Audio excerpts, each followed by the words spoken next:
सबैभन्दा पहिला यहाँ सहभागी हुनुभएका सबै साथीहरूमा मेरो नमस्कार।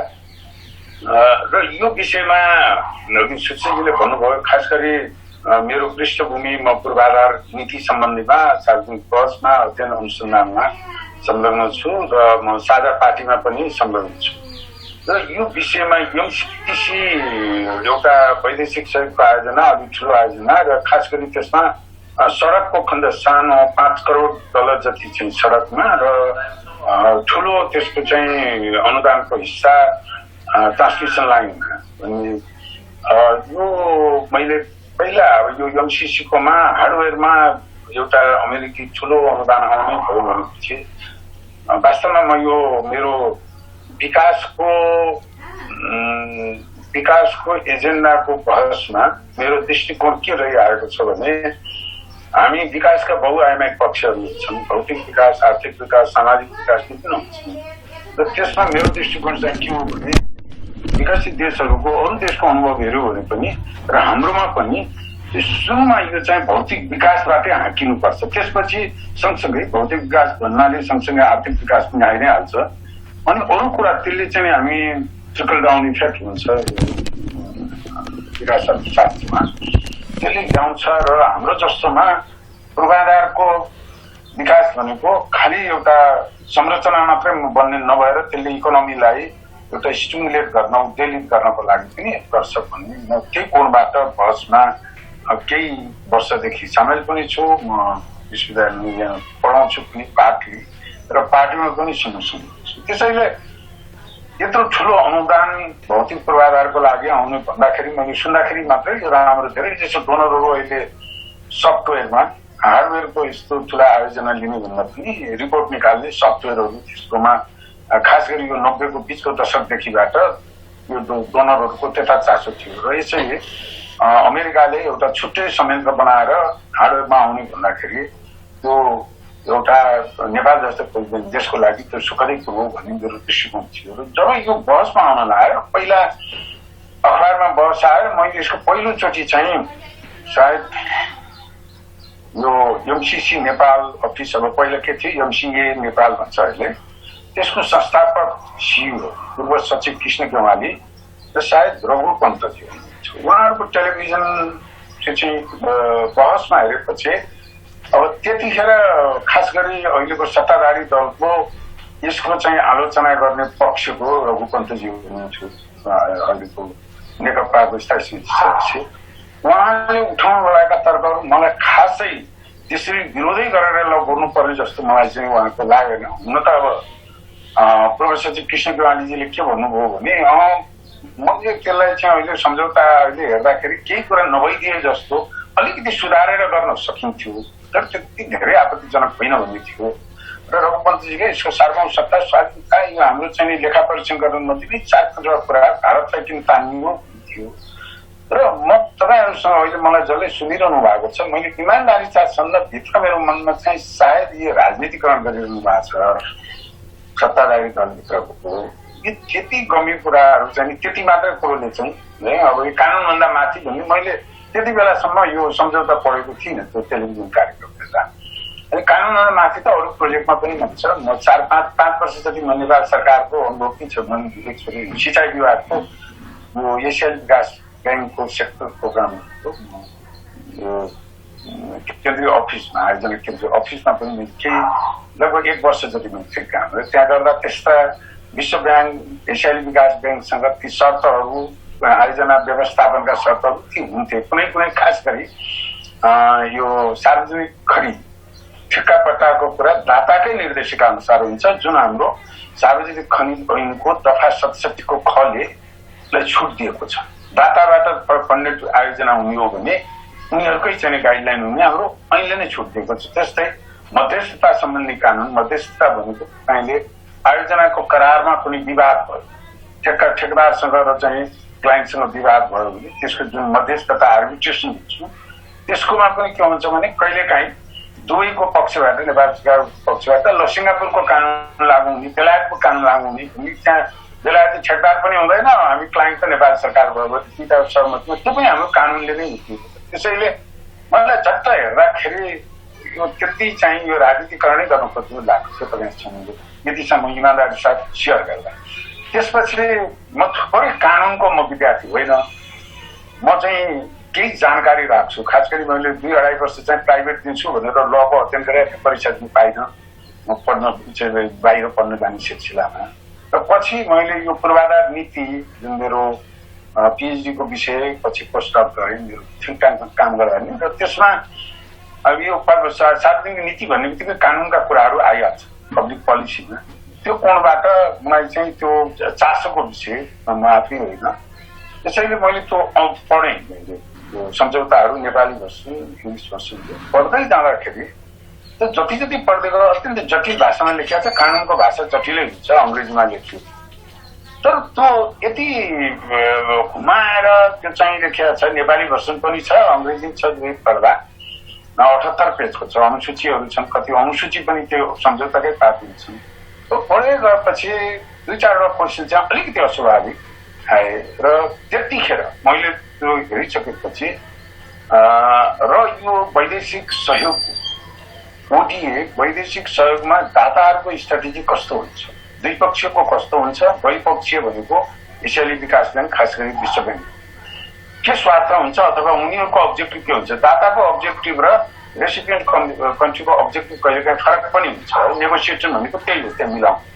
र मैले 2001 देखि 3 सम्म मैले टोकियोमा जुन थिङ्क ट्याङ्कमा काम गर्थेँ, त्यहाँ गर्दा मेरो पहिलो प्रोजेक्ट 2 वर्षको चाहिँ यो ओडिए डेभलपिङ कन्ट्रीको पूर्वाधारमा ओडिएको रोल के छ, कति सफल भएको छ, कति असफल भएको छ, कस्ता शर्त हुन्छन् भन्ने खास गरी अब जापानको ओडिए हुनाले अनि त्यसको सँगसँगै अरू कन्ट्रीको पनि के प्राप्ति छ भनेर मैले 2 वर्ष रिसर्च पनि गरेँ। त्यसैले नै मलाई चासो यो वैदेशिक सहयोगकै हिसाबबाट। र मैले सायद 2 हप्ता अगाडि कान्तिपुरमा एउटा मेरो आर्टिकल थियो, त्यसमा पनि मैले 5वटा यो मुद्दालाई हामीले यो हाम्रो राज्य संयन्त्रको कमजोरीले नै यसरी बिजुलीमा आएको हो र त्यसका 5वटा पक्षबाट यसलाई बहस गर्न सकिन्छ। एउटा आयोजनाको हाम्रो छनौट अथवा हाम्रो चाहिँ भौतिक विकासको चाहिँ प्रणालीभित्रै कसरी आएको, जस्तो अब यो ग्रोथ डायग्नोस्टिक यो चाहिँ कसरी छानियो भन्दाखेरि हामीले चाहिँ अमेरिकन इकोनोमिस्ट र नेपाली इकोनोमिस्टको टोलीले केही महिना लगाएर आयोजना निकाल्यो।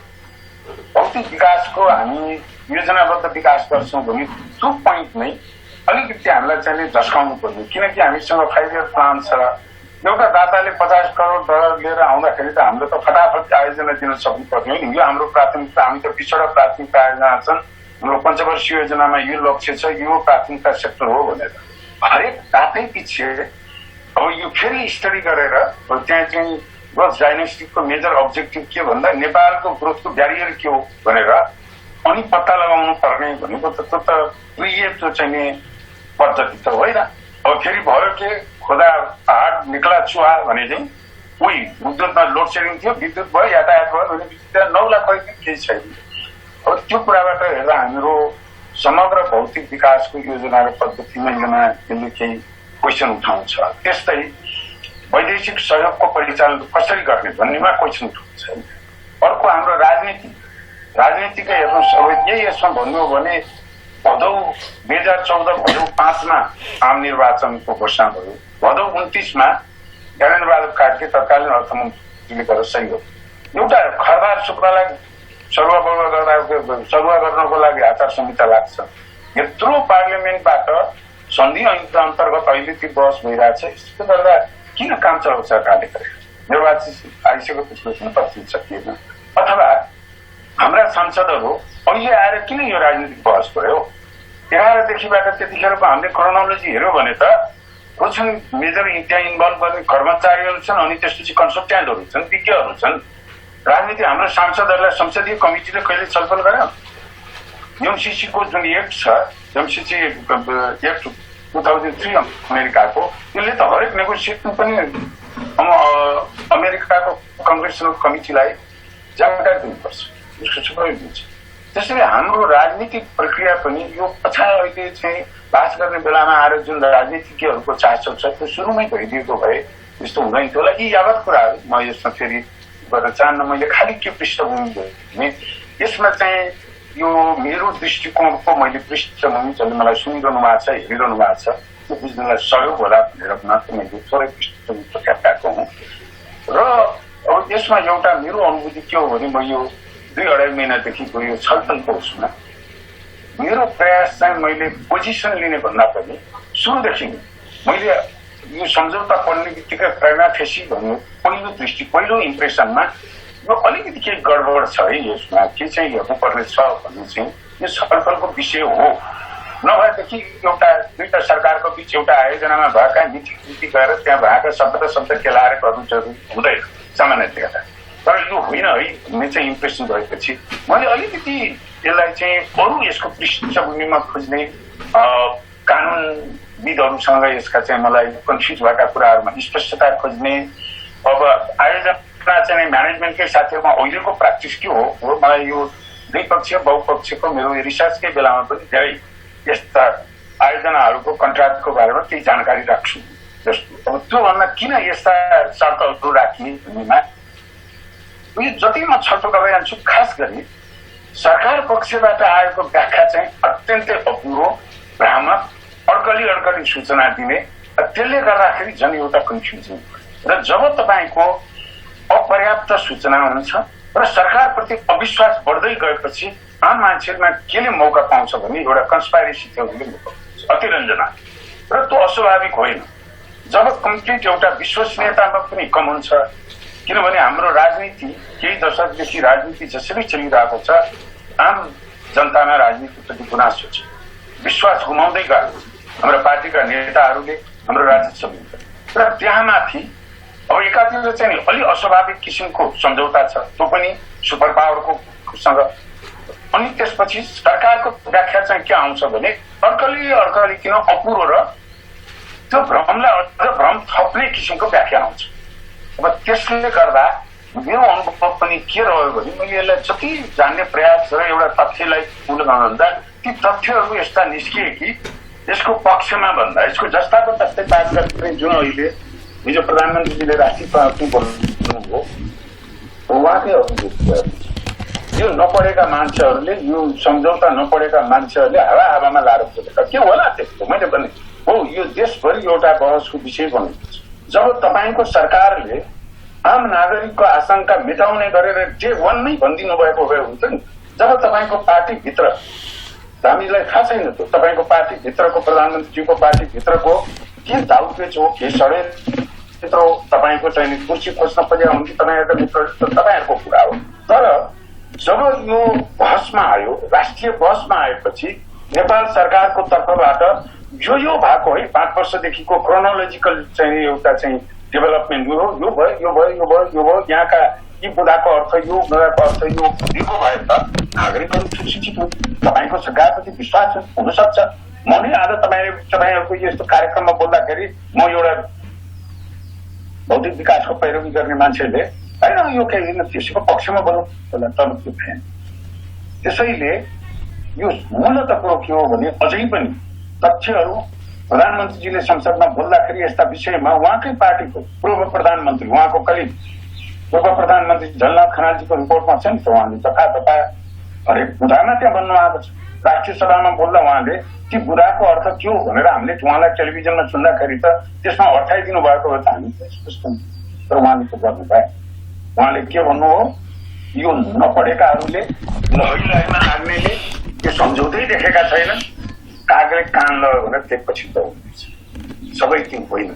म सामान्य प्रधानमन्त्रीज्यूलाई अनुरोध गर्न चाहन्छु त्यसले राष्ट्रिय बहसलाई सही राष्ट्र हितमा हुने निष्कर्षलाई पुर्याउँदैन।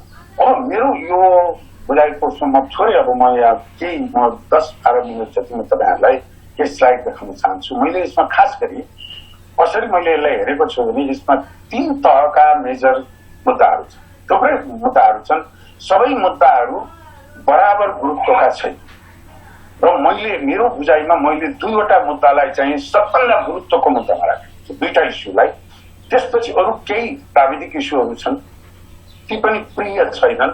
त्यसपछि तेस्रो तहमा केही तपाईँको लेखाइमा सम्झौताका लेखाइमा हामीले कार्यान्वयनमा चाहेको हुन सक्छौँ भने त्यति ठुला होइन, ती मामुली त्यसलाई गर्न सकिन्छ। त्यसैले मैले पहिलो तह, दोस्रो तह र तेस्रो तह पहिलो तहमा म तपाईँहरूसँग 2टा मुद्दा मलाई खड्क्यो।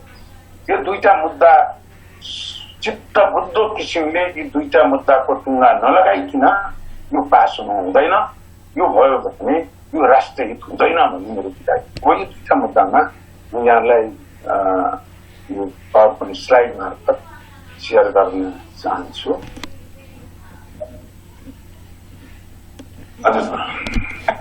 पहिलो चाहिँ मेरो प्रश्न के आयो भने मैले यो सम्झौता पढिसकेपछि कहीँ पनि यो चाहिँ संसदमा जानुपर्छ भनेर कहीँ पनि लेखेको छैन। दुईटा सम्झौता छ।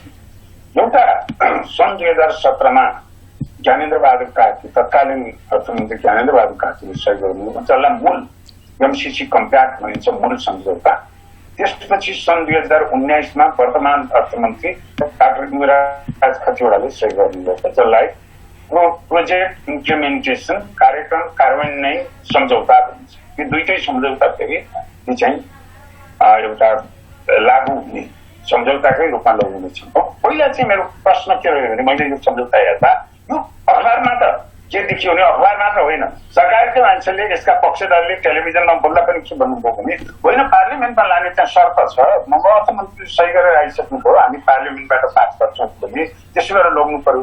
मैले त्यो दुईटैचोटि पढेँ, पिडिएफ फाइल थियो, पार्लियामेन्ट भन्ने शर्त पनि गरेपछि एकचोटि कहीँ छुट्यो कि भनेर कहीँ पनि छैन त्यसको।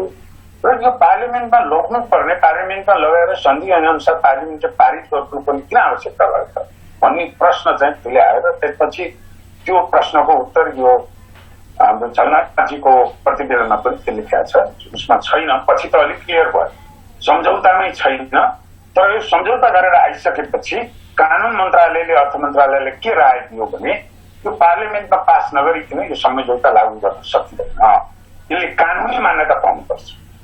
सम्झौता अब मैले भनौँ न सन्धि ऐनको मतलब थाहा होला, जुन अरू नेपाल सम्झौता गर्यो, भारतसँगको सम्झौता गर्यो, त्यस्तै सम्झौताले जनकपुर जयरहेको रेल पूर्वाधार सम्बन्धी अनेक हुन्छ। ती सबै सम्झौताहरू नेपालको संविधान कानुन नबाजी नै त्यस्ता छन् भने त्यो पार्लियामेन्टमा जानै नपर्ने रहेछ त्यसको। र यसको जानुपर्ने किन भन्दा संविधानको धारा 279 सबभन्दा पहिला विदेशसँगका सन्धि सम्झौता कस्ता जानुपर्छ भनेपछि 2200 संविधानको धारा 279ले स्पष्ट व्यवस्था गरेको छ, शान्ति मैत्री सुरक्षा सम्बन्धी नेपाल राज्यको सिमाना, प्राकृतिक स्रोत तथा त्यसको फाँड भनेर स्पष्ट लेखेको छ। र कर शान्ति र मैत्री र प्राकृतिक स्रोत तथा त्यसको फाँडको चाहिँ यो चाहिँ 2/3 बहुमत छ त्यसको यसमा। तर मध्य कर मध्ये यसलाई चाहिँ दीर्घकालीन नपर्ने भयो भने चाहिँ साधारण बहुमतबाट भनिएको छ, उपस्थित साधारण बहुमतबाट भनिएको छ। तर अब दीर्घकालीन नपर्ने, दीर्घकालीन असर पर्ने किसिमको असाधारण प्रकृतिको भयो भने 2/3 भनिएको छ। अब यसपछि अब यो त यी चारवटै कुरामा चाहिँ नै यो अहिलेको एमसीसीको चाहिँ परेन। अब त्यसपछि तपाईँ सन्धि ऐनले चाहिँ के भन्दो रहेछ भने यो दफा 4ले यही 279 को चाहिँ पर्यो भने संसदबाट व्यवस्थापकीय संसदबाट पास गर्नुपर्छ भनेको। अनि 6मा अर्को के भन्नु रहेछ भने यो चाहिँ कतिपय त्यस्तो कुराहरू चाहिँ नेपाल सरकारले, मन्त्रीले, नेपाल सरकार भनेपछि सचिव पनि सरकार हुन्छ, उसले मात्रै सही गर्यो भने पनि त्यसलाई चाहिँ सन्धि मान्न सकिन्छ, कति जानु पर्दैन भनेको त्यसको। र 9मा यो यस्तो सन्धि पार्लियामेन्टबाट पास भयो भने चाहिँ त्यो के हुँदो रहेछ भने प्रचलित कानुनसँग बाजिएको सन्धिका परीक्षण वा बाजिएको हदसम्म कानुन अमान्य हुनेछ हो। अन्तर्राष्ट्रिय सम्झौता मूल कुरो यहाँ छ। यो चाहिँ अन्तर्राष्ट्रिय सरकारले गरेको सम्झौता, त्यो चाहिँ अब यो पार्लियामेन्टबाट पास भयो भने हाम्रा अरू कानुनभन्दा त्यो माथि हुनुपर्छ। पार्लियामेन्टबाट पास नहुने भयो भने गर्न नपर्ने, जस्तो यो 9को 2मा भनेको छ। अब त्यसमा 3वटा कुराहरू भयो। एउटा सामान्य चाहिँ छ, कुनै पनि हाम्रो अरू ऐन कानुनहरूलाई दखल गर्दैन, नेपाल सरकारले सम्झौता गर्यो पार्लियामेन्ट जानै पर्दैन, त्यसले पनि अन्तर्राष्ट्रिय सम्झौताको मान्यता पाउँछ। अब अर्को चाहिँ अब कानुनहरूसँग चाहिँ दखल गरेको छ, खास गरी यो 2मा 9को चाहिँ यो चाहिँ 2को हेर्नुभयो भने 9को दफा 2मा भयो भने नेपाल सरकारले सही गर्यो, तर त्यस्तो चाहिँ कार्यान्वयन गर्दाखेरि त्यसको कार्यान्वयनको लागि कानुनी व्यवस्था गर्नुपर्ने रहेछ भने त्यस्तो सन्धि कार्यको लागि नेपाल सरकारले यथासम्भव चाँडो कानुन बनाउनु पर्ने, अरू कानुनसँग बाजिने हुने रहेछ भने त्यसलाई संशोधन गर्नुपर्ने। यसमा चाहिँ के गरियो भने धेरै कानुनसँग बाजिने भन्ने मात्रै होइन, हाम्रा डोमेस्टिक ल भन्दा माथि हुने भनेपछि यसलाई चाहिँ सन्धि ऐनको दफा 9 को उपदफा 1 अनुसार नै यसलाई पार्लियामेन्टबाट पास गरेपछि अनि यसले कानुनी मान्यता पाउँछ भन्ने सम्भवतः पहिल्यै कानुनविदहरूले दिनुभएको राय र झलनाथ खनालजीको प्रतिवेदनमा पनि भएको कानुन मन्त्रालयले दिएको राय चाहिँ नि यसैमा टेकेर चाहिँ नि गरिएको चाहिँ छ। अदरवाइज अब यो दफा 10 मा सन्धि ऐनको दफा 10 मा हेर्नुभयो भने दफा 6 बमोजिम नेपाल सरकारले स्वीकार गरेका सन्धिहरूको सूचना व्यवस्थापिका संसदको बैठक पछिको 1 महिनाभित्र जानकारीको लागि संसदले पेश गर्नुपर्छ। नेपाल सरकारले सम्झौता गर्यो तर त्यो सम्झौताले हाम्रा कानुनहरूको कुनै पनि बरखिलाफ छैन। नयाँ कानुनी व्यवस्था बनाउनु पर्ने होइन भने सूचना मात्रै दियो, पास गर्नु पर्दैन यो दफा 10। अब मैले यसबाट के चाहिँ यहाँलाई मैले अनुरोध गर्न चाहेँ भने अब यो किन भयो त भनेर यो हाम्रो कानुनी व्यवस्था भयो र एमसीसी कम्प्याक्टमा हामीले के गरौँ त, हाम्रो अर्थमन्त्री पूर्व अर्थमन्त्रीजीले के सही गरेर आउनुभयो भने त सेक्सन 7(1) मा धारा दफा 7(1) मा the parties understand that this compact upon entry into force will prevail over the domestic laws of Nepal. हाम्रो राष्ट्रिय कानुन भन्दा यिनीहरू माथि हुनेछ। अब यहाँ केही सरकारी पक्षको व्याख्या के हुन्छ भने बाजियो भनेर भनि आओ, फेरि पनि यसको कम्प्याक्टमा बाजियो भनेरै लेखा छ, उहाँले लेख्न सक्नुहुन्छ छैन। In case this compact agreement and domestic ल कन्फ्लिक्ट्स जहाँ बाजिन्छ डोमेस्टिक यसमा चाहिँ प्रिभेल होला भनेर लेखिदिनु भएको अझै स्पष्ट हुन्थ्यो। त्यसको पनि छुट्टै मिनिङ हुन्छ त्यो चाहिँ। र अब यहाँ चाहिँ राष्ट्रिय कानुन बाजिएमा लागू हुनेछ भन्ने यहाँ भन्नुभयो। अब यहाँ चाहिँ त्यो बाजिएमा भन्ने पनि छैन, कन्ट्रेक्टमा नेपाली र अङ्ग्रेजीको पनि अलिकति फरक छ। अब कानुनविदहरूले भन्दा त्यो अङ्ग्रेजीको अलिभेट चाहिँ यहाँ नेपालीमा चाहिँ थोरै क्लेरिफाई गर्ने यसको प्रयास छ। अब अनि दफा 6(4) मा के भने लागू हुने कानुन एक अन्तर्राष्ट्रिय सम्झौता हो। अब यहाँ के भयो भने यो अन्तर्राष्ट्रिय सम्झौता हो र हाम्रा अन्य कानुनभन्दा माथि हुने भएपछि सन्धि ऐन अनुसार सन्धि ऐनको दफा 9 अनुसार चाहिँ पास गर्नु पर्ने भयो। अब यो कुरालाई मैले के भनेर कन्फ्युज गर्न चाहे भने पूर्वाधार विकास एउटा आयोजना ठिक छ 50 अर्ब त्यतिकै हाराहारी कार्यक्रम यो जापानको सिन्धुली रोडको पनि जाइकाले अहिलेसम्म गएको सबैभन्दा ठुलो त्यो चाहिँ अनुदानको प्रोजेक्ट हो। पूर्व पश्चिम राजमार्ग नै हाम्रा विभिन्न मित्र राष्ट्रहरूले अनुदानमै बनाइदिएको नौबिसे तपाईँको चाहिँ पोखरा नौबिसे के भन्छ तपाईँको चाहिँ वीरगञ्ज काठमाडौँको पृथ्वी राजमार्ग भारत सरकारले बनाइदिएको पहिलेदेखि त हामीसँग गरिरहेकै छ। तर यो पहिलोचोटि पूर्वाधार विकासको अनुदानलाई किन संसदमा लानु पर्यो भन्दाखेरि मलाई कानुनविदहरूले दिनुभएको व्याख्या चाहिँ के हो भने यो हाम्रो कानुनी व्यवस्था र जुन कम्प्याक्टको व्यवस्था छ, खास गरी यो एउटा अन्तर्राष्ट्रिय सम्झौता हुने र त्यो अन्तर्राष्ट्रिय सम्झौताका प्रावधान चाहिँ हाम्रा राष्ट्रिय कानुन भन्दा मात्र विवाद छ। के कानुन भनेपछि संविधान पर्छ कि पर्दैन? अब मैले यो कानुनविदहरूसँग सोद्धा पनि कोही कानुनविद पर्छ भन्नुहुन्छ, किनभने अन्तर्राष्ट्रिय सन्धि भियना कन्भेन्सन मान्ने भन्ने बित्तिकै भियना कन्भेन्सनको ले चाहिँ अन्तर्राष्ट्रिय सन्धि सम्झौता यो चाहिँ संविधान अथवा चाहिँ डोमेस्टिक कानुन माथि हुन्छ भन्नुहुन्छ कोही कानुनविदहरू। कोही चाहिँ के भन्नुहुन्छ भने संविधान होइन अरू कानुन हो भन्नुहुन्छ। खै त्यो ठुलो मुद्दा होइन। सबैभन्दा पहिला मेरो प्रश्न चाहिँ के हो भनेर अझै पनि सरकारी पक्ष र यो कम्प्याक्टको पक्षधरहरूबाट चाहिँ चित्तबुद्ध उत्तर नपाएको के भने यो संसद किन जाने। र म यहाँहरूलाई भन्छु अहिलेसम्म सुनिएका उत्तरहरू के हो। पहिला के भन्नुभयो भने जिम्मेवार मान्छेहरू अमेरिकाको कङ्ग्रेसबाट पास भएको हुनाले नेपालको संसदबाट पनि पास गरिनु पर्यो, रेसिप्रोकेसिटी दुवैतिर। झुट कुरा हो, अमेरिकाको संसदबाट पास भएको छैन।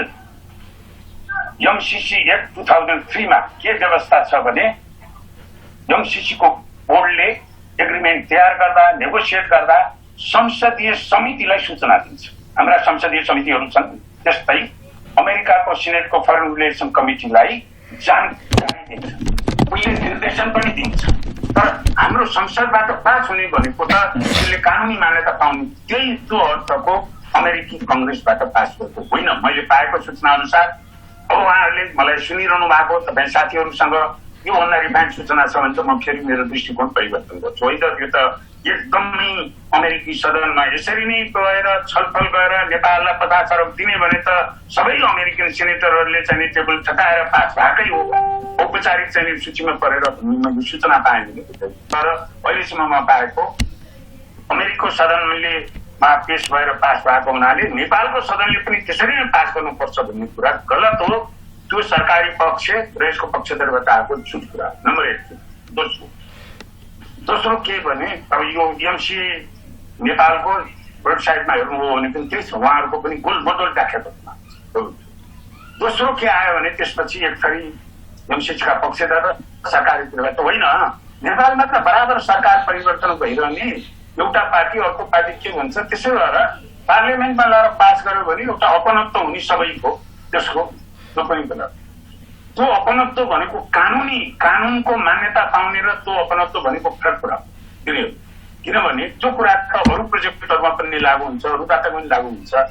र सामान्यतः के हो भने नेपालको हाम्रो राज्य संहिता जतिसुकै हामीमा कमजोरी र अकर्मण्यता भए पनि एउटा कुरामा के छ भने दाताहरू अझ अमेरिका जस्तो ठुलो दाताको एउटा आयोजना दिएको छ भने कहिलेकाहीँ मन्त्रीकै आदेशले पनि यहाँको राजदूतावासले है त्यसलाई नछोइदिनुहोस् है, त्यो हुनु हुँदैन भन्दा पनि भइरहेको छ।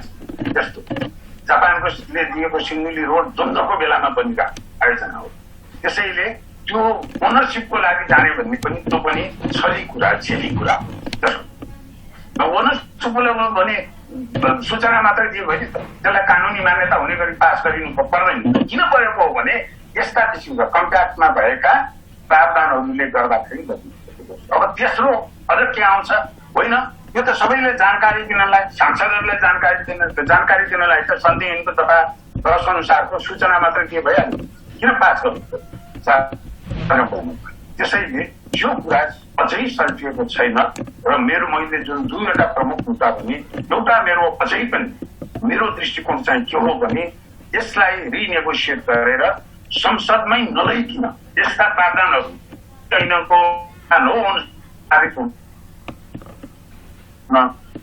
पर्ने किसिमको बाध्यता हटाएर त्यहाँ के बुदाहरू छन् जसरी अरू दाताहरूको एउटा पूर्वाधार आयोजनामा नेपाल सरकारले सम्झौता गर्छ त्यही किसिमको हुने गरी यो संसदमै लग्न नपर्ने किसिमको संशोधन गर्नु देखिन्छ। एउटा मूल मुद्दा। अब दोस्रोमा अब यसैसँग अलिकति रिलेटेड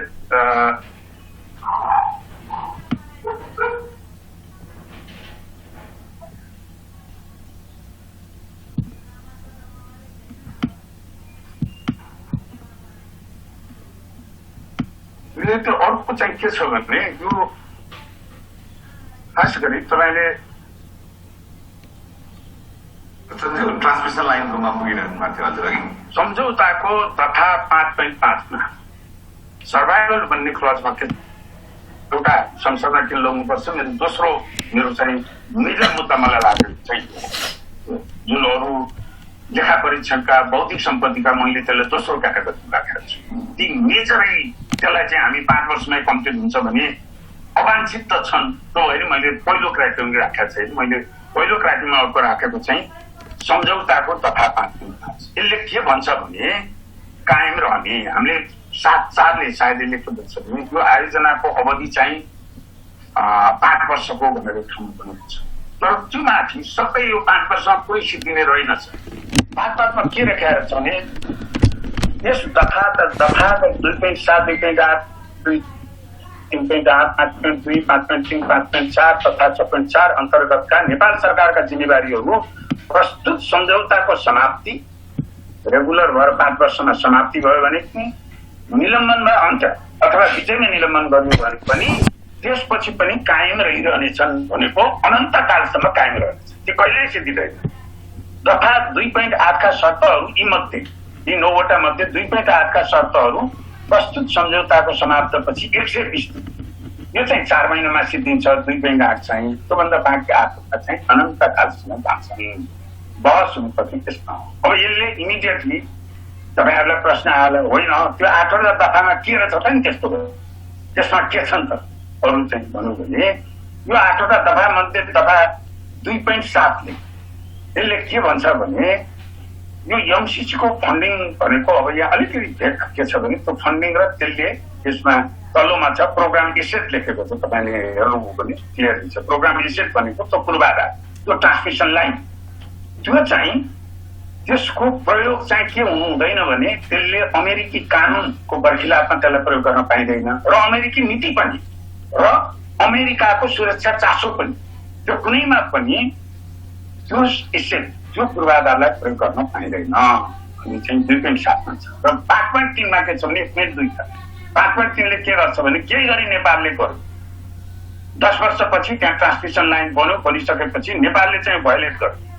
अमेरिकाको कानुन अमेरिकाको नीति अमेरिकाको हित विपरीत अब त्यो के हो त अमेरिकाको हित भनेपछि अमेरिकाले लेखेर दिन सक्छ भनेको छ द गभर्नमेन्ट इन राइटिङ दिन सक्छ उसलाई उनीहरूले एमसीसीले नेपाल गभर्नमेन्टलाई लिखित रूपमा भनिदिन सक्छ यो चाहिँ तिमीहरूले अहिले यसरी यसको यो ट्रान्समिसन लाइनको प्रयोग यस्तो गर्दैछौ त्यो चाहिँ हाम्रो हित विपरीत छ बन्द गर भनेर लेखेर दिन्छ र त्यो भयो भने 5 दिनले के भन्छ भने कहीँ भयोलेट भयो भने त्यहाँ एमसीसीले लगानी गरेको कुराको सादा ब्याज नेपालले फर्काउनु पर्छ 50 करोडको त्यो भयोलेट भयो भन्ने दाबी भएपछि 50 करोडको सादा ब्याज चाहिँ नेपालले फर्काउनु पर्नेछ रिफन्ड यो तपाईहरुले हामीले स्कुलमा पढ्दा एउटा कथा तपाईहरुले पढ्नु पर्ने गाईको बाछा र बाघको डमरुले मिठ लाग्यो त्यो मिठ लगाएपछि उनीहरू यति साथी भए डमरु बाघको बच्चा र गाईको बाछा त्यसपछि एक दिन चाहिँ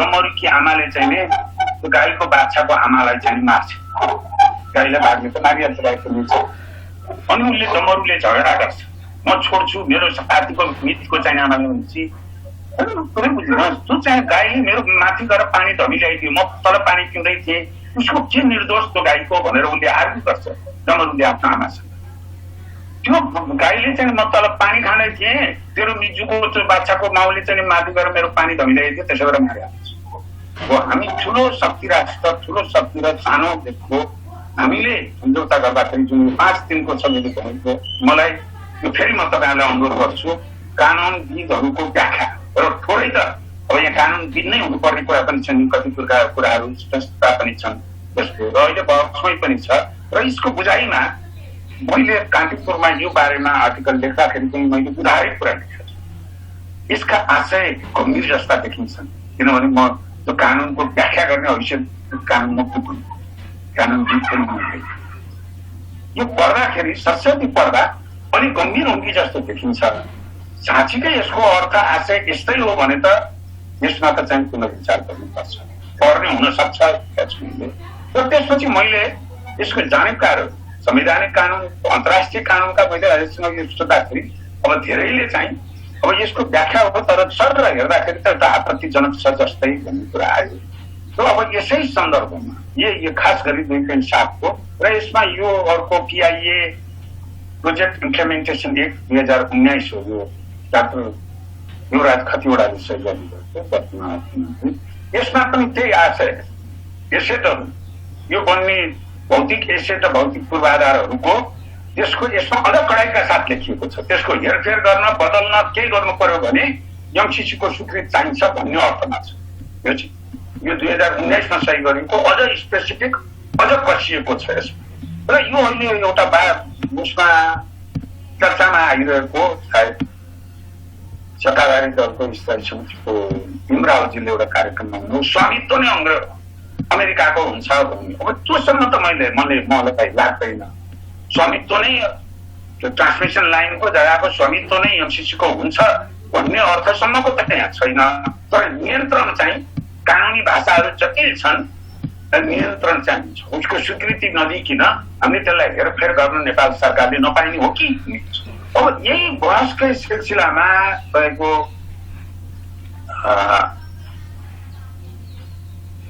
यो मैले यो अनन्तकालसम्म रहने र खास गरी 2.7 5.3 यो साँच्चीकै सर पढ्दाखेरि जस्तो हुने हो भने त यो त भयङ्कर घातक छ गर्नै नहुने कुरा तर फेरि त्यति पनि हाम्रो सरकारमा पनि जिम्मेदार मान्छे हुनुहुन्छ, जसले सही गरेर आउनुभयो भने म दुविधामा थिएँ, अझै पनि दुविधामा छु। तर मेरो दुविधा अहिले चाहिँ यो चाहिँ आपत्तिजनकै हुन् कि भन्ने डाइरेक्सनतिर गइरहेछ जति जति म सुन्न पाउँछु।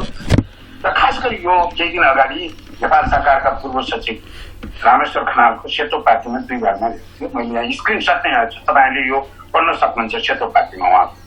त्यसमा के एमसीसीका प्रावधान साँच्चै अनन्तकालसम्म रहन्छन् भनेर उहाँले ठ्याक्कै त्यही भन्नुहुन्छ। 8वटा प्रावधान अनिश्चित कालसम्म र एउटा कर चुक्ता सम्बन्धी प्रावधान 120 रहने व्यवस्था छ। र यसमा तल आएर के भन्नुभयो भने 8वटा मध्ये लेखा र लेखा परीक्षण सम्बन्धी 2वटा श्रेष्ठता 5 वर्षसम्म राख्नु परेकोले त्यसपछि प्रभावकारी हुने छैन। 2टा लेखा परीक्षण चाहिँ सिरियस छैन। अब योहरू चाहिँ मैले हाइलाइट गरेको तपाईँले हेरिरहनु भएको छ भने बाँकी 6वटा यो सहयोगबाट सिर्जित सम्पत्ति भनेको पूर्वाधार यो वा सम्पत्ति बिक्रीबाट आम्दानीको प्रयोग अमेरिकी आर्थिक स्वार्थ विरुद्ध प्रयोग नगरियोस् भन्ने।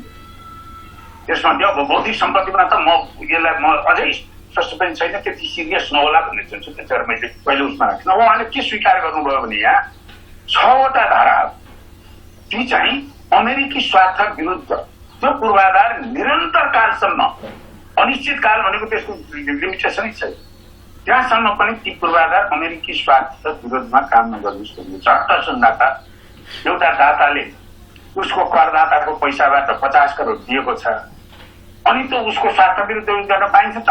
सही नै हो नि भन्ने एउटा पक्ष होला। उहाँले नि रामेश्वरजीको पनि उहाँको तर्क त्यही छ। तर अर्कोतिर अमेरिकी स्वार्थ भनेको के हो? अहिले अमेरिका र भारतको राम्रो सम्बन्ध छ। भोलि अमेरिका र भारतको सम्बन्ध बिग्रियो भने हामी जुन भारत निर्यात गर्ने भनेर ट्रान्समिसन लाइन बनाउँदैछौँ, एक पेज चिठी लेखेर त्यो हामीले बनाइदिएको भारत त चाहिँ हाम्रो स्ट्राटेजी अहिले त कम्पिटिटर हो, तपाईँ पाउँदैनौ भन्यो भने के होला? र त्यो ठ्याक्कै त्यस्तै गर्न सम्म मिल्छ भन्ने यसमै छ। तपाईँको चाहिँ रामेश्वरजीकै उहाँले के भन्नुहुन्छ भने आफूबाट सहयोग गरेको आर्जना शिक्षित सम्पत्ति कुनै पनि लाभदायी देशले अमेरिकी अर्थतन्त्र र सुरक्षा मामलामा हानि पुर्याउने काम नगरोस् भन्ने हो। र त्यो एक हिसाबले अर्कैलाई होइन भन्ने किसिमको तर्क छ। अझ यहाँ तर्क त उहाँले चीनको चाहिँ गजबको उत्पादन भएको छ। चिनिया विश्वविद्यालयलाई केही दशक अगाडि अमेरिकी सहयोगमा चाहिँ त्यहाँको क्वालिटी राम्रो भयो, सिङ्वा बेजिङ विश्वविद्यालय जस्ता। अहिले ती विश्वविद्यालयका चाहिने वैज्ञानिकहरूले अमेरिकन विश्वविद्यालयभन्दा माथि गए। त्यस्तो हुन त कहाँ दिन्छ र भन्ने किसिमको आशय त्यो हो। र त्यो त कस्तो अर्थ हुने भयो भने भोलि हाम्रा युवाहरूले हाम्रो बिजुली भनेपछि त त्यो अहिले जुन ट्रान्समिसन लाइन छ, त्यो ट्रान्समिसन लाइन इलामदेखि ताचुलासम्म बस्ने जाने ट्रान्समिसन लाइन कतै न कतै त्यहीँबाट पास हुन्छ, नेसनल ग्रिडको पार्ट भएपछि। भनेपछि हाम्रा सफ्टवेयर लेख्नेहरूले सिलिकन भ्यालीको कुनै कम्पनीको जब लस हुने, उनीहरूलाई ब्याङ्क्रप्ट हुने गरी हामी कहिले 100 वर्षमा अहिले हाम्रो फ्युचर जेनेरेसनले गर्ला। र अमेरिकी स्वार्थको नाउँमा र सुरक्षा मामलाको नाउँमा हामी अहिलेदेखि त्यस्तोमा चाहिँ सही गरेर चाहिँ हामी किन, किनकि त्यो त अन्तर्राष्ट्रिय सन्धि हुन्छ। यो कुरामा सर अनन्तकालसम्म लागू हुने भन्ने कुरामा छन्। अब मैले यो 2टा कुरालाई संसदबाट पास हुने र यसलाई सबैभन्दा एमसीसीको सबैभन्दा गम्भीर याद चलेर हामीले छलफल हुनुपर्ने, जो साथीहरूले खास गरी धेरै युवा साथीहरू हुनुहुन्छ भन्ने मैले सुनेको थिएँ। तपाईँहरूले एकदम ओपन माइन्डेडबाट मेरो कुरा पनि नपताउनुहोस्, म पनि बायस हुन सक्छु। बायसनेस भनेको कस्तो हुन्छ भने त्यसले काहीँ नजानिदो अनकन्सियस बायस पनि हुन्छ। तर म सकभर प्राज्ञिक एउटा पृष्ठभूमिबाट आएको हुनाले त्यो आग्रह बोक्नु पर्यो भने धेरै गरौँ हुन्छ। मलाई त्यो सकभरमा त्यसमा चाहिँ प्रयास गर्छु बायस नहुने नै त्यो। तर तपाईँहरूले सुन्दाखेरि मेरो केहीमा चाहिँ अडान लिएकै भन्ने देखिन सक्छ, मलाई पनि नबुझ्छ। तर यी तथ्यहरूमा मेरो विचार होइन, मेरो ओपिनियनमा तपाईँले विश्वास गर्नुभन्दा मैले औल्याएका तथ्यहरूमा तपाईँहरूले गएर उठाउनु। र ठ्याक्कै त्यही आशयको आज अर्को पूर्व सचिव हुनुहुन्छ, धेरै सम्मान गर्ने कृष्ण गेवालीजी, उहाँ चाहिँ एमसीसीए को संस्थापक सिइओ पनि हुनुहुन्छ। उहाँले 1 वर्ष हारेको उहाँले त्यसको चाहिँ सुरुवात गर्ने हुन्छ। त्यसमा पनि उहाँले त्यही भन्नुहुन्छ, जुन काम हुन्छ त्यसको चाहिँ उनीहरूको दुरुपयोग नहोस्, उनीहरूको चाहिँ यो के भन्छ उनीहरूको स्वार्थमा चाहिँ यसको दुरुपयोग नहोस् भन्ने नै यिनीहरूको हो भन्ने उहाँको पनि लगभग त्यही लाइनमा मिल्ने आएको छ। त्यसैले मैले यो 2टा कुराहरू फेरि भने एउटा उसबाट किन पास हुनुपर्छ भन्ने र अर्को चाहिँ संसदबाट किन पास हुनुपर्छ भन्ने तपाईँहरूले पनि युवा साथीहरूले पनि यो प्रश्नलाई ठुलो जटिलता कानुनका छैन। संविधानको धारा 279 हेर्नुहोस् र सन्धि ऐन 4-5 पेजको मात्रै छ, छोटो छ। तपाईँहरू धेरै मैले सुने तपाईँ नै हाम्रो सुजेजीले चार्टर्ड एकाउन्टेन्ट हुनुहुन्छ, तपाईँहरूले कानुन पढ्नुहुन्छ, म्यानेजमेन्टको विद्यार्थीहरूले यतिसम्म कानुन जान्नुपर्छ। जान्नुभयो भने एउटा दृष्टिकोण बनाउन सक्नुहुन्छ। र मैले अब यो अन्त्यमा हुँदा मैले अब यो अरू पोइन्टहरूलाई म धेरै समय दिन्न, म एउटा मात्र। अब यसकोमा एउटा के छ भने दाताहरूको त स्वार्थ हुन्छ होइन, यो चाहिँ अब यसमै तपाईँ एमसिसीको वेब पेजको पहिल्यै जानुभयो भने यसमा छ होइन, promoting economic growth, reducing progressing strengthening institution. These investments not only support stability and prosperity in partner country, but also enhance American interest. यो खुला कुरा हो। यसलाई कुनै चाहिँ डिप्लोमेटिकली उहाँहरूले पनि लुकाउनु यसरी प्रश्न लेखिदिनु भएको छ र हाम्रो राज्य चलाउनेहरूले पनि बुझ्नु, कुनै पनि दाताले हामीलाई सहयोग दिन आउँछ भने त्यसमा दाताको स्वार्थ हुन्छ। दाताको स्वार्थ बिनाको सहयोग हो। प्रश्न दाताको स्वार्थ छ कि छैन भन्ने प्रश्न होइन। प्रश्न के हो भने कुन दाताको के स्वार्थ छ भन्ने त्यसमा यही 50 करोड डलर जापानिजले दिनु, कोरियाले दिनु अथवा जर्मनीले दिनु र अहिलेको भारत, चीनले, अमेरिकाले ती सबै हाम्रा मित्र राष्ट्र सबै मित्र राष्ट्रले दिनुमा त्यही रकम दिनुमा पनि स्वार्थको प्रकृति फरक फरक हुन्छ। हो, हाम्रो राज्यले, हाम्रो राजनीतिक नेतृत्वले, हाम्रो राज्य संयन्त्रका हाम्रा नेगोसिएटर के कुरामा स्पष्ट हुनु पर्यो भने उहाँहरूको त्यो इन्हान्सिङ इन्ट्रेस्ट त्यो हाम्रो स्वार्थसँग कति मिल्छ। फेरि दुईटाको स्वार्थ हुने बित्तिकै स्वार्थ बाजिने मात्र भन्नु जरुरी छैन। कहिलेकाहीँ दुईटा स्वार्थहरू मिल्ने पनि हुन्छ, उनीहरूको स्वार्थ पनि मिल्ने, हाम्रो स्वार्थ पनि मिल्ने। जस्तो तपाईँको चाहिँ विश्व शान्ति भनौँ, क्लाइमेट चेन्जकै कुरा भनौँ र उही हामीले चाहिँ ट्रान्सपोर्टेसनलाई पुरै चाहिँ बिजुलीबाट चलाउँछौँ भन्यो भने त्यो त ग्लोबल स्वार्थ हो। हाम्रो पनि स्वार्थ भयो, हामीलाई पल्युसन नहुने भयो, संसार पनि कार्बन डाइअक्साइड घट्ने भयो। त्यसैले दाताको स्वार्थ हुन्छ र दाताको स्वार्थ कस्तो, कुन प्रकृतिको र त्यो स्वार्थले हाम्रो राष्ट्रिय हितमा कहाँसम्म त्यो मेल खान्छ, कहाँसम्म हाम्रो राष्ट्रिय हितमा टक्राउँछ भनेर हामीले हेर्नु हो।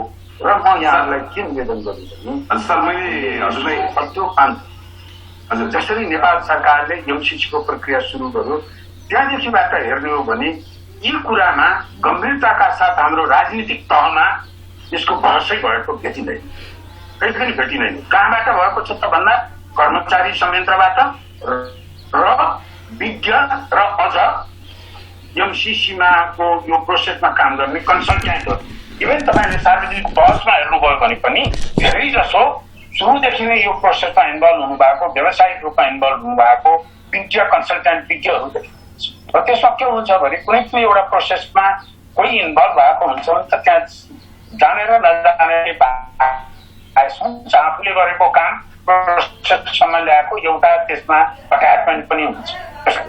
हुनुपर्ने के थियो भने त्यो आवश्यक छ, महत्त्वपूर्ण भूमिका हुन्छ, यस्तोमा विज्ञको महत्त्वपूर्ण भूमिका हुन्छ। तर जुन कुरो यसको राजनीतिक पक्ष, राजनीतिक तहमा यसको छलफल सुरुमै छलफल भएर हामी यो प्रक्रियामा जाने कि नजाने, यो सम्झौताको स्वरूप के हो, यो सम्झौताको अर्थ के हो, यसको राजनीतिक अर्थ के हो, डिप्लोमेटिक अर्थ के हो, राजनीतिक के हो। हेर्नुहोस् त अहिले यो 2-3 महिनादेखि यो हाम्रो पुरै राष्ट्रिय राजनीतिलाई नै गिजलेको छ। वर्षको 11 अरबको कुरो हो, वर्षको 11 अरब एमसिसीमा आउँदैछ, वर्षको 500-600 अरब चाहिँ हामी उल्लेख गर्दैछौँ। त्यसैले अब यो म के भनेर यो पुर्याउन चाहेँ भने हामीले यी सबै पक्षहरूकोमा चाहिने बहस गर्दै गर्दाखेरि हामीले अहिले आइरहेको के भने तथ्य र एउटा उसमा जानुभन्दा पनि हामी चाहिने यो पोजिसन लिएर यो सही हो कि गलत हो भन्नेमा आफ्नो पोजिसन लिएर अनि त्यसलाई चाहिने वाद विवाद छलफल भन्दा पनि विवादको उसमा गएको छौँ। र अब म खास गरी युवा साथीहरूलाई के आग्रह गर्न चाहन्छु भने यसमा तपाईँहरूले अब यसको खातमा गएर, लजिकली खातमा गएर त्यसपछि यसका विभिन्न पक्षहरू छन्, ती पक्षहरूमा धारणा बनाउँदाखेरि तथ्य र सही सूचनामा टेकेर बनाइदिनु भयो भने हामी सबैको छलफलले चाहिँ नि एउटा निष्कर्षमा पुर्याउन मद्दत गर्छ। मैले दोस्रो तहको अघि जुन भने 3-4 वटा कुरामा गम्भीर छन्, जस्तो लेखा परीक्षणको कुरो। सर दोस्रो तहको कुराहरू हामी बिचमा प्रश्न आउँछन्, मैले हजुरलाई एकछिन रोक्न चाहेँ। सर्वप्रथम धन्यवाद। पहिलो चरणको हाम्रो पूर्ववत कार्यक्रमहरूभन्दा अलिकति फरक आज चाहिँ हजुरको प्रेजेन्टेसन थियो। हजुर एउटा पूर्वाधारमा निकै नै पहिलो व्यक्ति भएको हुनाले धेरै साथीहरूले हामीलाई पूर्वाधार सम्बन्धी प्रश्न सोधिदिनु आग्रह गर्नुहुन्छ। म एउटा छोटो सुरु गरेँ। जस्तै हामीले यो एमसिसी प्रोजेक्ट अनुसार तपाईँको ट्रान्समिसन लाइन 400 kVA को बनाउने भनिएको छ, जुन राष्ट्रिय प्रसारणमा छैन जोडिने। अब हामीले त्यो प्रसारण लाइनबाट विद्युत तपाईँको निर्यात गर्ने भनेको भारत र अहिले पावर ट्रेड एग्रिमेन्ट अनुसार बङ्गलादेशमा भन्ने कुरो छ। भारतसँगको हाम्रो पावर ट्रेड एग्रिमेन्टले के भन्छ भन्दाखेरि जुन कम्पनीहरूमा अथवा जुन ऊर्जा उत्पादकहरूसँग भारतको प्रत्यक्ष वा परोक्ष लगानी छैन, त्योबाट भएको विद्युत भारतले चाहिँ प्रयोग गर्ने छैन भन्ने किसिमको चाहिँ अर्थ राख्ने प्रष्ट रूपमा भनिन्छ। अब भारतले जुन ओगटेको योजनाहरू छ, मैले ओगटेको शब्द पनि अलिकति राजनीतिक रूपमै भने, किनभने हामीले देखिरहेको छ अप्पर कर्णालीमा कस्तो भइरहेछ, अरुणमा कस्तो भइरहेछ, बुढी गण्डकी पनि धेरै किसिमले भनेपछि एक त उनीहरूले आफ्नो बाहेक अरूले उत्पादन गरेको नलिने र आफूले पाएको योजनाहरू नबनाउने, यसले गर्दाखेरि कतै यो ट्रान्समिसन लाइन चाहिँ यो अनुदान भनेर एक किसिमको चाहिँ तपाईँको जुन अघि हजुरले सफ्ट र हार्ड डेभलपमेन्ट प्रोजेक्ट भन्नुभएको थियो, फेरि यो एउटा कानुनी एउटा सफ्ट डेभलपमेन्ट प्रोजेक्ट त हुने होइन भन्ने खतरा छ कि छैन? धन्यवाद। म जवाब दिइहाल्नु है यसको। हजुर हजुर एकदम धन्यवाद। यो सान्दर्भिक मैले बोल्नै खोजेको कुरा भन्ने हो। यसको मलाई अघि मैले ठ्याक्क मैले जहाँनिर मेरो अगाडिको कुरो टुङ्ग्याएको थिएँ त्यहीबाट सुरु हुन्छ। हामीले के गरौँ भने पूर्वाधार विकासकै हुन त हामी योजना बनाउँछौँ, पूर्वाधार भनेको इन्जिनियरिङ हो, तर त्यसको निर्णयमा योजनामा राजनीतिक पक्ष पनि हुन्छ र नेपालको विद्युत विकासमा एउटा अहिलेसम्म नसल्टाएकै राजनीतिक मुद्दालाई नसल्टाएको एउटा महत्वपूर्ण मुद्दा छ। त्यो के हो भने हाम्रो 43,000 मेगावाट क्षमता भएको हाम्रो हाइड्रो पावरको बिजुली के गर्ने हामीले? त्यो हामीलाई नै चाहिने हो कि हामीलाई चाहिँदा धेरै हुने हो कि त्यो बेच्न पर्ने हो कि त्यो बेच्ने भारतलाई मात्रै हो कि भन्ने त्यो बहस, त्यो प्राविधिक बहस मात्र होइन। बहस त प्राविधिकहरूले चाहिँ एउटा फिडब्याक दिन सक्छन्, त्यो राजनीतिज्ञले लिने निर्णय हो। र के छ भने तपाईँलाई ठ्याक्क यो यसैसँग सान्दर्भिक हुन म एउटा आँकडा एनालाइसिस गरौँ। जलशक्ति आयोग, जल ऊर्जा आयोग भन्छ, वाटर एन्ड एनर्जी कमिसन भन्ने एउटा थिङ्क ट्याङ्क छ जलस्रोत मन्त्रालयसँग सम्बद्ध। उसले चाहिँ सायद 1-2 वर्ष मात्र भएको रिपोर्ट निकालेको। उसले प्रक्षेपण गरेकोमा के छ भने 2035-40 सम्ममा त हामीलाई चाहिँ 35,000-40,000 मेगावाट चाहिँ नेपाललाई नै चाहिन्छ। हामीले 7%, 9%, 10% यो रेन्जमा चाहिँ इकोनोमिक डेभलपमेन्ट भयो भने त्यसपछि हामीले त त्यो अहिलेसम्म हामीले जुन बढी हुने भारतलाई बेच्ने भन्ने होइन कि बरु भारतबाट किन्नु पर्ने अथवा सोलर पावर बनाउनु पर्ने, हाइड्रोलिक मात्र नपुग्ने अवस्थामा हामी जान सक्छौँ। मैले केही वर्ष अगाडि ब्याकअप द इन्भेलप भन्छ सानो एउटा हिसाब गरेको थिएँ। मलेसियाको जतिको इकोनोमीमा हामी पुग्यौँ भने 40-42,000 मेगावाट इन्स्टल क्यापासिटी हामीलाई नै चाहिन्छ। त्यसैले अब यो तपाईँले जुन प्रश्न उठाउनु भयो, अनिश्चितता के छ भने हो भारतले के भनिरहेको छ भने उसको लगानी नभएको चाहिने बिजुली हामी किन्दैनौँ भनेको छ। ती शर्त छ, किनकि यो मोनोपोली भन्छ नि, मोनोपोली सिंगल सप्लायर भयो, मोनोपोली भनेको सिंगल बायर हो। यो उसबाट चाहिने सिकन्जाबाट जुन भारत एउटै मात्र चाहिने क्रेता हो, त्यसबाट हाम्रो चाहिँ बिजुली बेच्ने भन्ने जुन हाम्रो सपना हो त्यो त्यति सहज सपना छैन। र अब त्यसमा पनि तपाईँको जुन अघि यहाँले उठाउनु भएको जुन लगानीको भारतीय लगानीबाट भयो भन्ने भन्दा एउटा यसले आशंका गर्ने ठाउँ के दिन्छ भने यसरी हामीले एक्सक्लुसिभली भारत मात्रै चाहिँ निर्यात गर्ने भन्ने प्रसारण लाइन पनि त्यो बनाइदिने, अनि त्यसपछि त्यो प्रसारण लाइन भएर भारत चाहिँ मार्केट हो भने त अनि त्यसपछि यहाँका जलविद्युतमा त भारतीय लगानी भन्दा अरूलाई त ल्याउनु भएन। हामी त्यहाँ प्रसारण लाइन पनि भारतलाई बनाउने भन्ने भनेपछि त्यो एउटा स्टेकिङ द कार्ड भन्छ नि, त्यो तास खेल्दाखेरि राम्रो सिपालु जुवाडीले के गर्छ भने पहिले तास मिलाउँछ अनि त्यसपछि राम्रो तास आफूले पर्ने गरी भएको हो कि भनेर आशंका गर्ने पर्याप्त ठाउँ छ। र यो के हो भने किन यो आइपर्यो भने त हामीले विद्युत विकासकोमा त्यसमा प्राविधिक तयारी हामीले हाम्रो आयोजनाहरू गर्ने हाम्रा ट्रान्समिसन लाइनको योजनाहरू के हो किनभने त्यो नबने किन हामीले डोमेस्टिक कन्जम्सन कति हो अनि त्यसपछि हामीले व्यापार गर्ने कस्तो हो भन्ने कुरामा क्ल्यारिटी नभइकन प्राविधिक एक्सरसाइज पनि सुरु हुँदैन र त्यो क्ल्यारिटी राजनीतिक तहबाट दिनुपर्छ। अब अहिले नै 2025 कति अब यो हामी अखबारमा पढ्छौँ बर्खाको बिजुली खेर जाने हो भन्यो भने त्यो कुरा त 5-6 वर्ष अगाडिदेखिबाट हाम्रो योजना हुनुपर्ने हामी अखबारमा पढ्छौँ। प्राधिकरणले चाहिँ चुलो विद्युतीय चुलो भनेपछि अर्थ मन्त्रालय कर पुण्य घटाइदिने एउटा कोअर्डिनेसन नै छैन। जस्तो चाहिँ अझै ग्रामीण विद्युत कतिपय चाहिँ गाउँमा चाहिँ तपाईँको अझै दाउराले भात पाल्ने छ भने त्यो एक्सरसाइज र त्यो निर्णय राजनीतिक तहबाट त्यो निर्णय नगरिँदाखेरि तल आएर हामीले अब यो विद्युत बेचेर जुन चाहिँ धनी हुने भन्ने मैले त्यो दृष्टिकोणै गलत भनिरहेको होइन तर त्यो दृष्टिकोण सैद्धान्तिक तहबाट निश्चित हुनु पर्यो। त्योभन्दा माथिको पहिलो गर्नु पर्यो। राजनीतिक तहमा हाम्रो जलशक्ति र हाम्रो विद्युतलाई के हामी औद्योगिकरण कहीँ पनि हामी खर्च गर्न नसक्ने हुँ त विद्युत बेचेर धनी हुने हो कि विद्युतले अरू भ्यालु एडिङ गरेर उद्योगिकरण र अरू कुरामा विद्युत प्रयोग गरेर हामी धनी हुने हो भन्ने कुरा यो कुरा राजनीतिक सोचमा स्पष्ट हुनु पर्यो। त्यो सोचमा स्पष्ट नहुँदाखेरि यो विद्युत भारतलाई बेच्ने भन्ने कुराले एकदमै हाइकु भएको छ र त्यसमा स्वभावतै हेर्नु अब भारत एउटा मात्र बाहिर हुने हो भने भारतले त्यसैमा टेकेर ल त्यसो भने त हामीले किन्ने हो भने तिमीहरूको लगानीकर्ता चाहिँ तिमीहरूको जलस्रोतमा हाम्रा कम्प्युटरले दिनु पर्यो भनेर भन्ने उनीहरूको दृष्टिकोणबाट फेरि त्यो सहज हो। त्यसैले मैले यसलाई कन्क्रिटली तपाईँको उत्तरलाई यति मात्र भन्न चाहे कि यसमा केही कन्फ्युजन छ र त्यो कन्फ्युजन के हो भने नीतिगत तहमा राजनीतिक तहमा हाम्रो जलविद्युतको पोटेन्सियललाई प्रयोग कसरी गर्ने भन्ने कुरामा स्पष्टता नभएको हुनाले यो कन्फ्युजन आएको जस्तो लाग्छ। सर यसमै अब म अलिकति प्राविधिक रूपमै यो बहसमा जान चाहे।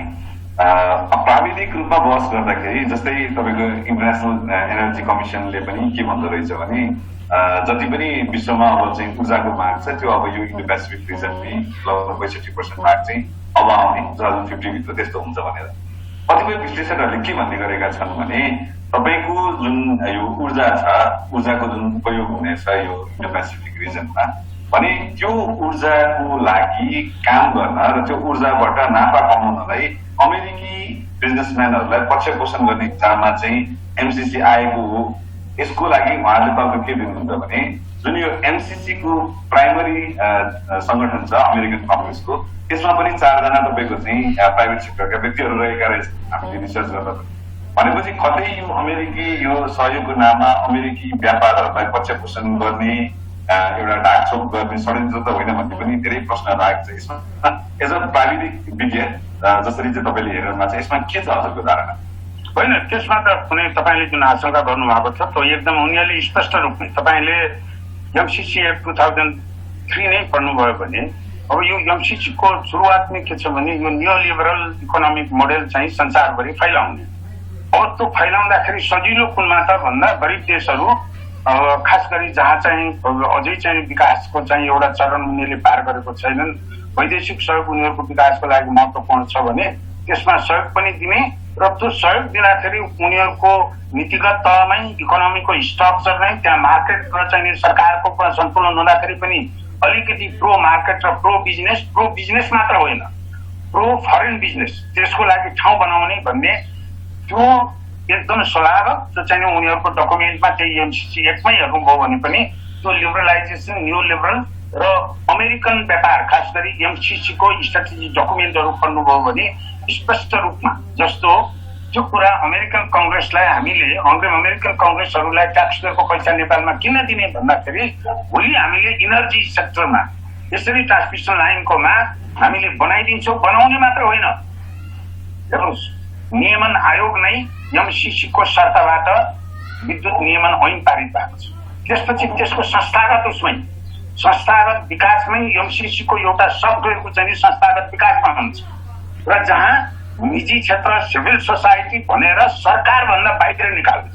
तपाईँले झलनाथजीको रिपोर्टमै पनि छ त्यहाँ एक ठाउँमा ऊर्जा मन्त्रालय लेखेको ठाउँमा संशोधन गरेर ऊर्जा मन्त्रालयमा नै नियमन आयोगहरूलाई चाहिँ ठाउँ दिन्छ भन्दा यसमा के चाहिँ स्पष्टसँग एउटा प्याटर्न के देखिन्छ भने खास गरी जुन न्यू लिबरल एउटा फिलोसफी हो लिबरलाइजेसनको इन्टरनेसनल ट्रेडको इन्भेस्टमेन्टको, त्यो इन्भेस्टमेन्ट पनि के भने इन्भेस्टमेन्ट गरिने गरिब देशहरूको पक्षमा भन्दा अन्तर्राष्ट्रिय इन्भेस्टरहरूलाई चाहिँ पक्ष पोषण हुने गरी अब त्यसैको निरन्तरतामा हुन त अब न्यू लिबरल मोडल खास गरी 2008 पछि संसारभरि नै आलोचित छ। युरोप अमेरिकामै हेर्नु भने त्यहाँका इकोनोमिस्टहरूमै यो चाहिँ आलोचित छ। तर अब अहिले फेरि एमसीसीको यो भेहिकलबाट अब त्यसलाई अमेरिकी बिजनेस प्रमोट गर्ने, त्यसलाई अन्यथा पनि नमान्नु। त्यो समय बिजनेस स्वार्थमा त्यसलाई चाहिँ तपाईँको उनीहरूको दृष्टिकोणबाट हेर्दाखेरि त्यो अस्वाभाविक होइन जस्तो अब यो सन्दर्भ उठाउनु भएछ। म एउटा सानो मैले हिजो ट्विट पनि गरेको थिएँ।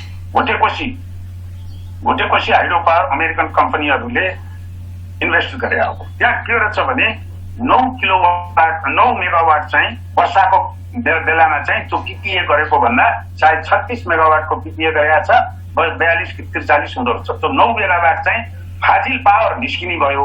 अब बर्खाको बेला त चाहिँ उसलाई पनि चाहिँदैन, प्राधिकरणलाई पनि।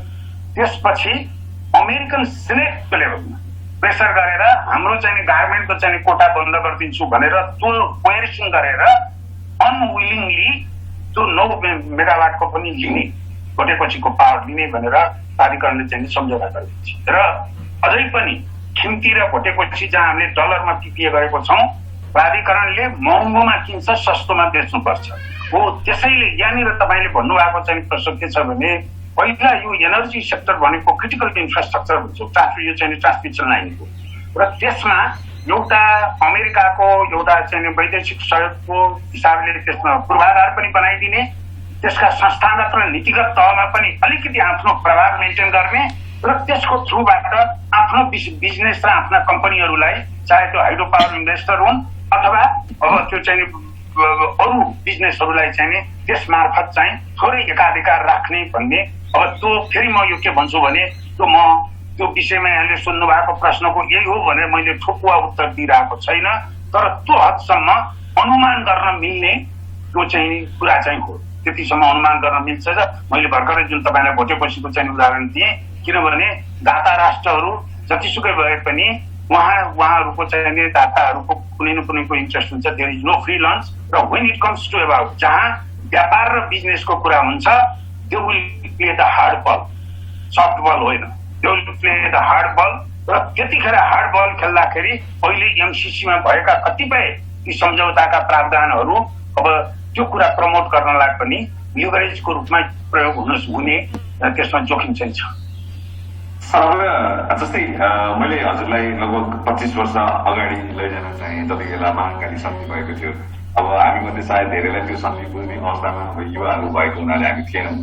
हजुर त्यतिखेर युवा हुँदाखेरि त्यो सन्धिलाई त्यतिखेरको परिप्रेक्ष्यमा कसरी हेर्नु भएको थियो, अथवा हजुरले अब यो पढाइको सिलसिला अगाडि बढाइरहँदाखेरि त्यो सन्धिलाई कसरी हेर्नुभयो र आज आइपुग्दाखेरि त्यो सन्धिलाई कसरी हेर्नु भएको छ?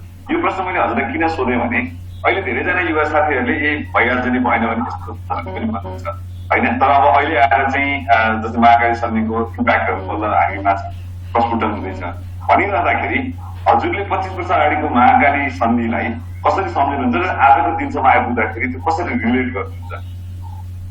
यस्तो सबैको के छ भने हाम्रो राज्य सत्ता जसरी चल्ने शैली र राज्यको क्षमता भनेको त्यो राज्यभित्र भएका राजनीतिदेखि लिएर कर्मचारी तन्त्रदेखि लिएर राज्य भनेको सरकार बाहिरको पनि राज्य हुन्छ, एउटा मिडिया इन्टेलेक्चुअल सबै नै राज्यका कामहरू। त्यहाँ हामी कमजोर छौँ, त्यो हामी सबैले स्वीकारेका कुरा हो, त्यो समस्या होइन।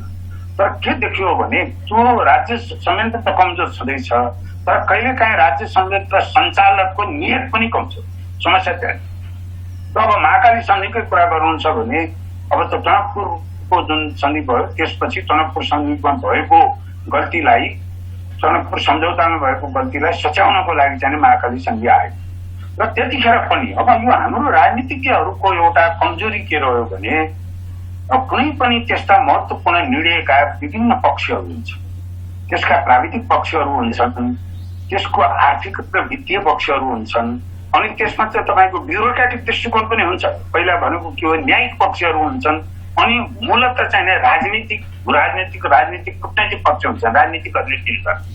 अब हाम्रोमा के छ भने यी सबै चाहिँ तपाईँको गाँडे मालिकहरू र महाकाली सन्धिमा पनि जब त्यतिखेर अब त्यहाँबाट पाठ सिक्ने, अब त्योभन्दा अगाडिको कोशी सम्झौता, गण्डक सम्झौता हामी नराम्ररी ठगिएको छौँ र महाकाली सन्धिसम्म आइसक्दाखेरि त्यो इतिहासबाट पाठ सिकेर जब त्यतिखेर त्यत्रो त्यो चाहिँ तपाईँको पार्टी नै फुट्यो, प्रमुख प्रतिपक्षी दल नै चाहिँ फुट्यो र त्यत्रो बस हुँदाखेरि त्यसमा हतार नगरिकन हाम्रा नेताहरूले त्यो कुरामा छलफल गरेर कन्भर्जेन्समा चाहिँ आउनु पर्छ। किनभने अरू देशहरूमा के हुन्छ भने जब तपाईँ एउटा आन्तरिक मुद्दा हुन्छ भने त्यसमा एकदम दलहरू पार्टीहरूको बिचमा खिचातानी हुन्छ, ध्रुवीकरण हुन्छ।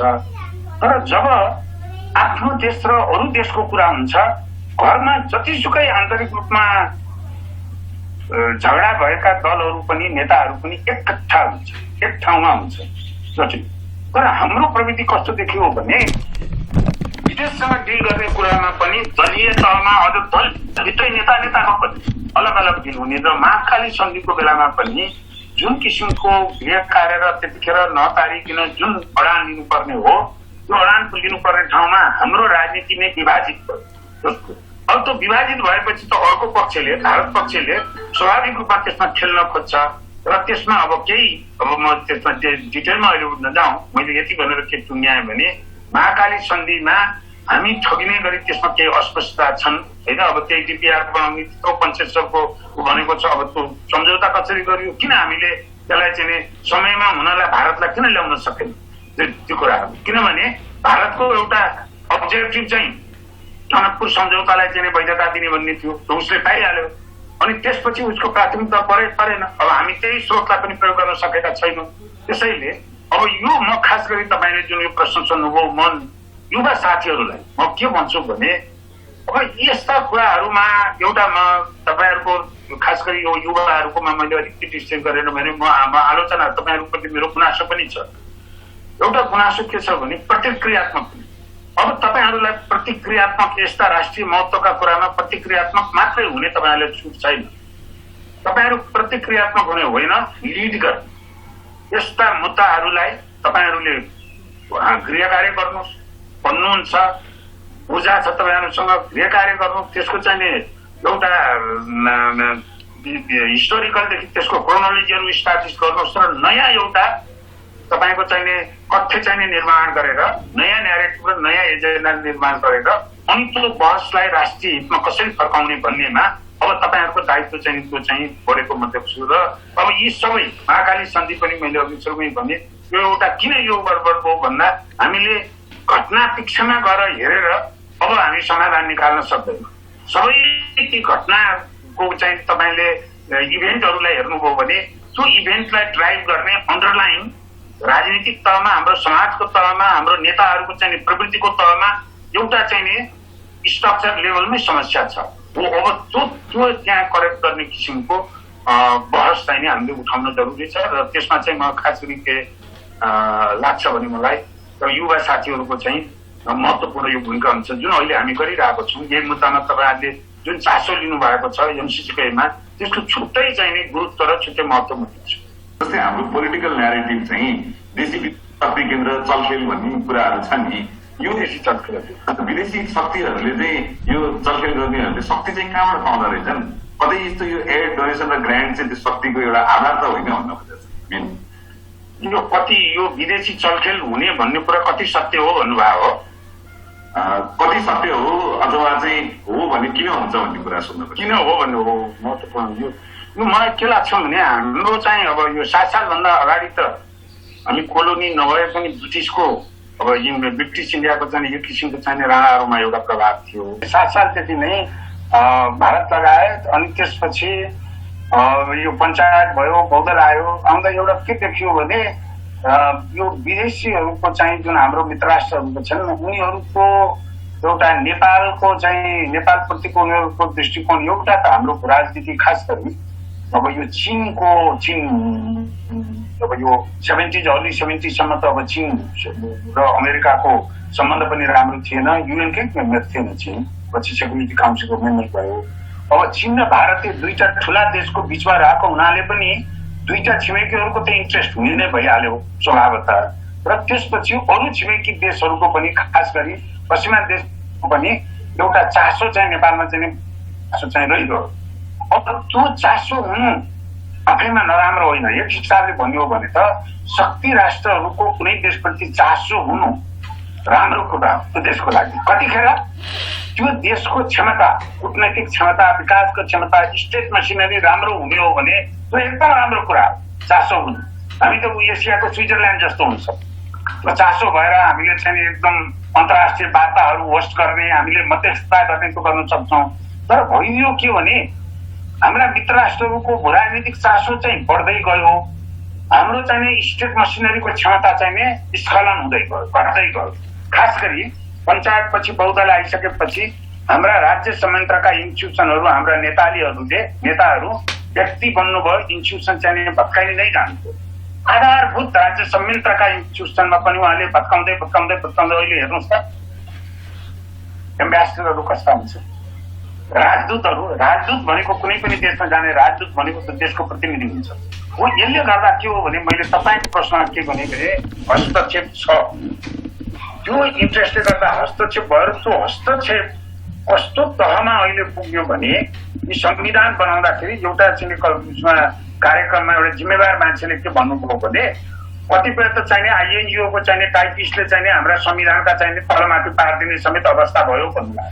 मजाको त्यो चाहिँ त्यो अवस्थाबाट होइन राज्यको अहिले हेर्नुभयो भने सबै मन्त्रालय, प्रधानमन्त्री कार्यालयमा समेत एनजिओ आइएनजिओका आयोजनाहरू छन्, सर्वोच्च अदालतको चाहिँ डाटाका चाहिने आयोजनाहरू छन्। हाम्रो खोइ हाम्रो राष्ट्रको गोपनीयता होइन कहाँसम्म गर्ने भयो। म तपाईँहरूलाई एउटा विदेशको 2003 सन् 2003 भारत करिबै अझै भारत चुप्पर छ, लो इन्कम कन्ट्री पर्छ, धनी देश होइन, मध्य मिडिल इन्कममा पनि पुगेको छ। 2003 त जम्मा $450 प्रति व्यक्ति आएको थियो। त्यसमा भारतको 2003 को अर्थमन्त्री सायद बिजेपीको गभर्मेन्ट थियो क्यारे। भारतले के घोषणा गर्यो भने एड एक्जिट भन्यो, युरोपका साना देशहरूबाट एड नलिने, अचम्म पार्ने गरी।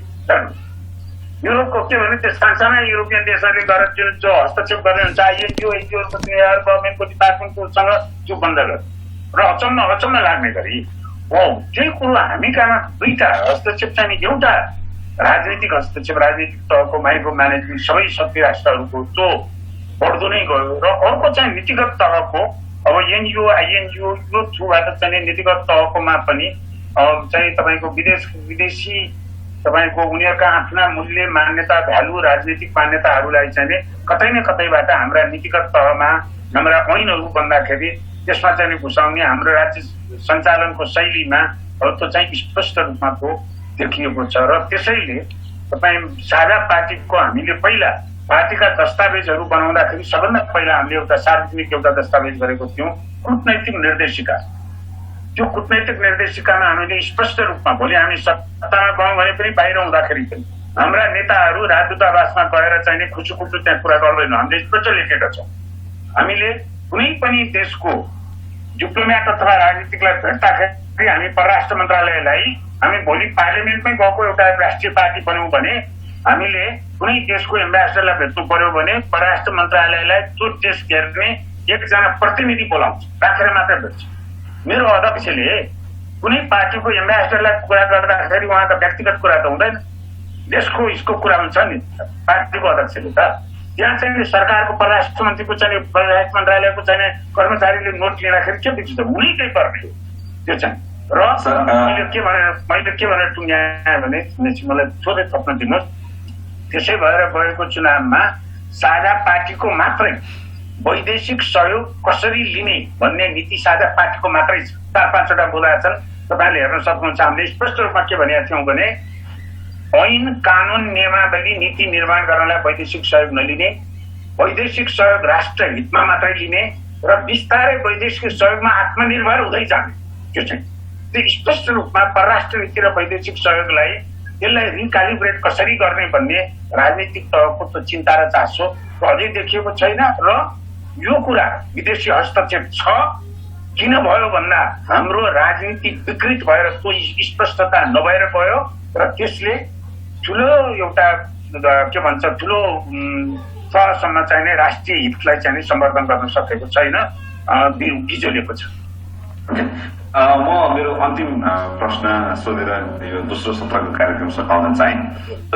कतिजनाले के भन्नुहुन्छ भने यो एमसीसी पारित भएन भने अहिले नेपालको भारतसँग पनि एक किसिमको तनाव सरगर्मी छ, अब चाइना र भारतको पनि सरगर्मी छ।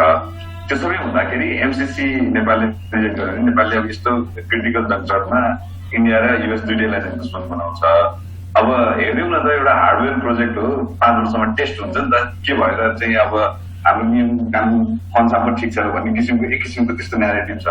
यो एक्ज्याक्टली एमसीसी नआउँदाखेरि चाहिँ हामीलाई पर्ने असर चाहिँ के होला त भनेर एकदमै छोटोमा सक्यो भने त 2-3 मिनटमा, किनभने साथीहरूको टाइमलाई पनि आफ्नो मध्यनजर गर्दै युवा भइसकेको हुँदाखेरि टाइम हामी पक्का हुनुपर्छ।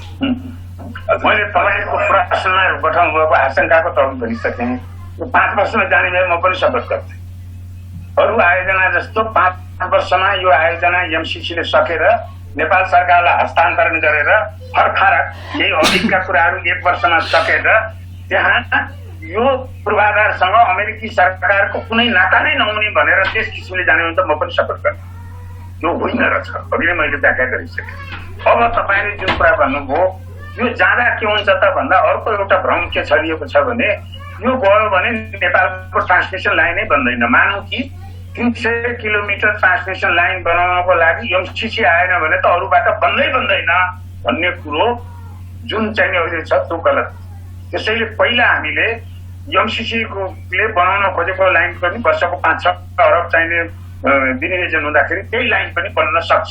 त्यसको जो चाहिँ एमसीसी भए पनि यो ट्रान्समिसन लाइनको ग्रिड कम्प्लिट गर्ने कुरालाई एमसीसीसँग नजोड। एमसीसी आए पनि नआए पनि प्रसारण लाइन प्राथमिकतामा पर्नुपर्छ र त्योसम्मको अहिले प्रसारण लाइन र सब स्टेसनको भौतिक निर्माणको खर्च 33-34 अरबको कुरा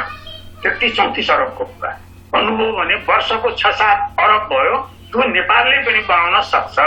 त्यसैले यसलाई जुन एउटा अहिले चर्चामा ल्याइएको छ, यो चाहिँ अमेरिकाको एमसीसीको पैसा आएन भने हाम्रो विकास बर्बाद हुन्छ, यो होइन, जो गलत हो। त्यो नहुँदाखेरि पनि प्रसारण लाइनलाई हामी चाहिँ प्राथमिकता राख्न सक्छौँ। अब अर्को कुरा केही गरी अब मेरो पोजिसन चाहिँ मैले सार्वजनिक रूपमा भने के हो भने जुन यी आपत्तिजनक अहिले मैले भनेका मूलत 2वटा कुराहरू यसलाई संशोधन गरेर जो संकल्प प्रस्ताव पास गर्ने, स्पष्टीकरण भन्ने, त्यो झाडापारी गरेर होइन, यो चाहिँ स्पष्ट रूपमा अर्को सम्झौताको अंग हुने गरी संशोधन हुनु पर्यो। सम्झौताकै अंग हुने गरी संशोधन भएर त्यसलाई चाहिँ हामीले अरू आयोजना सरह आयो भने द्याट्स फाइन। अब होइन, अब हिजो प्रधानमन्त्रीको कुरा सुन्दाखेरि चाहिँ उहाँ चाहिँ त्यो संशोधनको पक्षमा पनि हुनुहुन्न। अब संसदमा छँदैछ, जसरी नै पास गर्ने भन्ने अखबारमा पढेको छु। त्यो हो भने यसलाई खारेजी गर्नुपर्छ र खारेजी हुने अवस्थामा अब अर्को यहाँ चाहिँ भएको मनोविज्ञान के सिर्जना गरिएको छ भने यसका पक्षधरबाट खास गरी यो खारेजी भयो भने त अमेरिकासँगको सम्बन्ध बिग्रिन्छ, अरू दाताहरूले दिँदैनन्, त्यो गलत। त्यस्तो हुँदैन। एउटा आयोजनाको कहीँ पनि नेगोसिएसन हुँदाखेरि अरू देशहरूमा पनि श्रीलङ्काले लिएन, अमेरिका र श्रीलङ्का के सम्बन्ध बिग्रो र अमेरिकाले श्रीलङ्काको चाहिँ एमएसी हाम्रो बन्द गरेर, त्यस्तो हुँदैन डिप्लोमेसीमा। हो, के चाहिँ चाहिन्छ भने हामी प्रजातन्त्र हौ, लोकतन्त्र छौँ। लोकतन्त्रमा अहिले तपाईँहरू युवाहरू आम नेपालीले भनेको चाहिँ के त्यही होइन, अमेरिकाले प्रमोट गर्न खोजेको त खुला समाज भनेको त्यही होइन भन्दाखेरि एमसीसीले खुला समाज र डेमोक्रेसी फ्रिडमलाई चाहिँ प्रमोट गर्ने अनि आम नेपालीको चाहिँ आशय चाहिँ सुन्नु परेन र। त्यसैले 70 वर्षदेखि अत्यन्तै राम्रो सम्बन्ध भएको हाम्रो विकासको प्रमुख पार्टनर र म तपाईँहरूलाई अझ भन्न चाहन्छु, अमेरिका त नेपालले संयुक्त राष्ट्र सङ्घको सदस्यता लिँदाखेरि सोभियत युनियनले भिटो लगायो सायद 2 चोटि, र अमेरिकाको लबिङ र अमेरिकाको सहयोगले नेपाल संयुक्त राष्ट्र सङ्घको सदस्य भएको। यस्तो देशसँग, महाशक्ति राष्ट्रसँग एउटा यस्तो कुरामा चाहिँ हाम्रो चाहिँ यो हाम्रो आन्तरिक नै एउटा राजनीतिक तहमै आम जनताकै तहमा एउटा ध्रुवीकरण भयो। दुर्भाग्यवश भनौँ, सौभाग्यवश ध्रुवीकरण भइरह्यो। यो यस्तो बिजुली नै पर्ने थिएन। त्यो भनेर हाम्रा राजनीतिज्ञहरूले हाम्रो डिप्लोमेटिक तहमा हुँदा त्यो सम्बन्ध बिग्रिने, अरू दाताबाट फेरि नआउने, हामी एकदम आइसोलेट हुने त्यस्तो कुरा होइन। तर म के भनेर टुङ्ग्याएँ भने त्यस्ता कुराहरूमा हामी एउटा के चाहिँ दिनु हुँदैन भने एमसीसीको आलोचना भनेको अमेरिकाको विरोध गरेको होइन, त्यो कहिले पनि गर्नु हुँदैन। र जुन एक किसिमको अतिरञ्जना छ यसको विरोध गरिनेमा यहाँ सेनाको कुरो, मिसाइलको कुरो, अमेरिकी साम्राज्यवादको कुरो भन्ने ती पनि सान्दर्भिक कुरा होइन। त्यो कुरा पनि जुन क्लासिकल रूपमा एउटा चाहिँ बहस छ म त्यसको पनि पक्षमा छैन, त्यसले पनि कुरा गिचोलेको छ। त्यसैले हामीले एउटा मर्यादित हाम्रो राष्ट्रिय स्वाभिमान सार्वभौमसत्ता त्यसमा आँच नआउने, किनभने सार्वभौमसत्ता भनेको सानो ठुलो हुँदैन हो। यो कुरामा अहिले देशमै यसरी बहस भएको छ, राजनीतिक तलमा ध्रुवीकरण छ भने हामीले त्यसलाई चाहिँ अनुरोध गर्दाखेरि अमेरिकी सरकार अथवा अमेरिकाको तर्फबाट यसमा चाहिँ एउटा सहानुभूतिपूर्वक र यसलाई तपाईँको चाहिँ कन्सिडर गरेर फिर्ता नै जाने भयो भने पनि अमेरिकाको सम्बन्ध बिग्रिन्छ भन्ने कुरा र अथवा अरू दाताहरूसँग पनि सम्बन्ध बिग्रिन्छ भन्ने कुरा सही होइन। हामी त्यसलाई व्यवस्थापन गर्न सक्छौँ। यो लमा एउटा टर्म हुन्छ सब्सटेन्स ओभर फर्म भन्ने, त्यसको त्यहाँ शब्दमा के लेखिएको छ भन्दा पनि त्यसको मर्म के हो भन्ने कुरा हामीले त्यो डिक्टम लको त्यो डिक्टमलाई मान्ने हो भने त उसको इन्ट्रेस्ट त तपाईँको कानुनी रूपमा जति त्यसमा शब्दमा अल्झाए पनि जति रूपमा चाहिँ हामी आउँदैनौँ भनेर लेखे पनि हाम्रो स्वार्थ यो होइन भनेर लेखे पनि त उसको स्पिरिट त बुझ्यो नि होइन। र अब हजुरले यो संशोधन गर्नुपर्छ भनिरहँदा फर इक्जाम्पल यो मुद्दा चाहिँ तपाईँको आइसिजेमा गयो अथवा अन्तर्राष्ट्रिय अदालतमा युएनसिटिएडीमा गयो भने पनि त त्यहाँ त हाम्रो केही चल्नेवाला छैन भनेपछि यो संशोधनको कुरा उठाउनु कुनै यस्तो अब्जेक्टिभ छ र त्यसको अब्जेक्टिभ एकदम छ। यसलाई के भन्छ भने हेर्नुहोस्, कहिलेकाहीँ यो इन्फर्मेसन एसिमेट्री भन्छौँ भने तपाईँहरू व्यवस्थापनको साथीहरू हुनुहुन्छ, मनको कुरा टेबलको उतापट्टिको साइडमा बसेको मान्छेको मनको कुरा थाहा हुँदैन नि, अथवा नियत भन्नु, इन्टेन्सन भन्नु। त्यसैले म के चाहन्छु भने हाम्रो मित्र राष्ट्रहरूलाई पहिलो उसमा बेनिफिट अफ डाउट दिनुपर्छ। म चाहिँ अमेरिकाले 50 करोड नेपालमा एउटा गरिब देशमा द्वन्द्वबाट आएको देशमा यो दिन लाग्यो भन्दाखेरि म पहिला के दिन चाहन्छु भने यो सद्भावले दिन चाहिएको हो भन्छु। अनि हेरेपछि अब हो त्यहाँनिर हामीले राखेको यो चाहिँ सम्झौता चाहिँ यसमा चाहिँ संशोधन गर्नु पर्यो भन्दाखेरि अमेरिकाले हुँदैन भन्यो भने अनि त्यहाँ खराब नियत प्रतिबिम्बित भयो, त्यहाँ चाहिँ बल्ल खराब नियत प्रतिबिम्बित भयो। तपाईँले भन्नुभएको त्यो नियत पनि त इस्टाब्लिस गर्नु पर्यो। अर्काको नियतमा अनुमान गरेर यस्ता निर्णय गर्ने होइन, त्यो मौका दिनुपर्छ। साँच्चीकै अब जुन तपाईँले एउटा आशंका गर्नुभयो यत्रो चाहिँ there is no free lunch, 50 crore दिनेमा त केही न केही त इन्टेन्सन त होला, होइन? मैले भने स्वार्थ छ। महत्त्वपूर्ण कुरा त के भने त्यो स्वार्थ र हाम्रो स्वार्थ एकै छ कि छैन भन्ने कुरा हो त्यसमा। त्यसैले यो संशोधनको कुरा के आएको भने एक तहमा संशोधनको कुरा किन आएको हो भने त्यो संशोधनको कुरामा अमेरिकाले कसरी रिस्पोन्ड गर्छ? होइन म त भोलि भने त्यहाँ त एउटा शब्द र रिस्पोन्ड पनि कमाएर चेन्ज हुँदैन भने खारेज गर्ने भन्ने विचारमा त्यो चाहिँ खारेज गर्ने। किन अर्को कुरा संशोधनको कुरा हामीले उठाउन किन पनि त्यो चाहिँ एउटा सान्दर्भिक देखिन्छ भने हाम्रो राज्य संयन्त्र चुकेको छ। हेर्नुहोस्, अहिले सार्वजनिक बहसमै जो अधिकारीहरू त्यसमा इन्भल्भ भएका थिए, नेगोसिएसनमा जुन राजनीतिक तहका ब्युरोक्रेटिक तहका एक्सपर्ट पनि सार्वजनिक रूपमा उहाँहरू के भन्नुहुन्छ भने अलिकति केही चाहिँ हामीले चाहिने लापरवाही गरेकै हौँ, यहाँसम्म यतिसम्म चाहिँ नहुनु पर्थ्यो, केही कमजोरी छन् भन्ने त सुन्नुभयो नि तपाईँहरूले, म नाम नलिउँ उहाँहरूको, त्यो चाहिँ सार्वजनिक बहसमै भन्नुहुन्छ।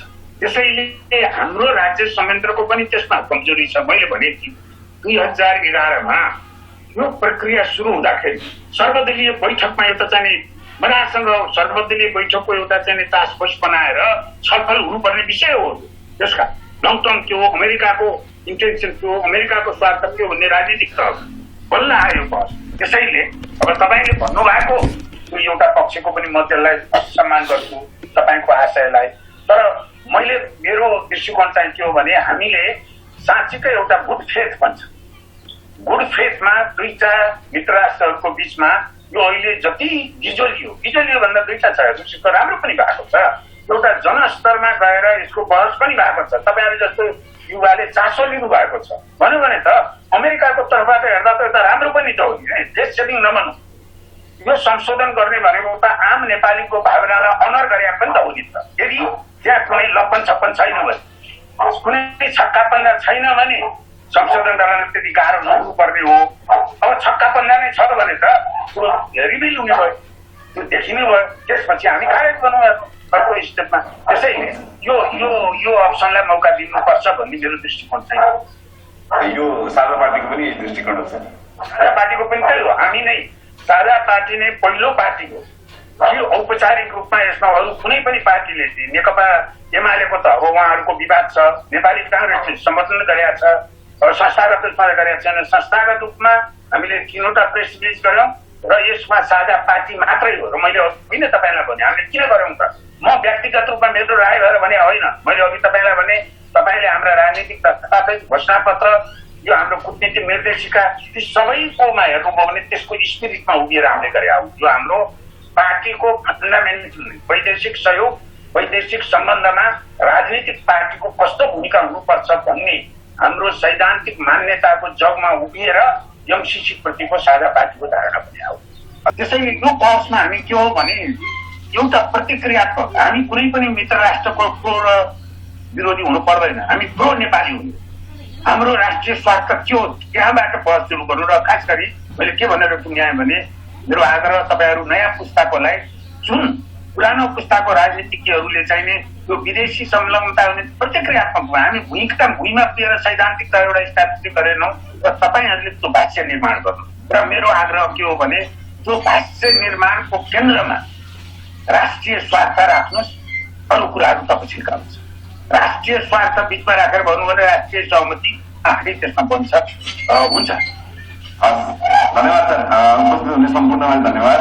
र केही समस्या भयो भने हामी सरलाई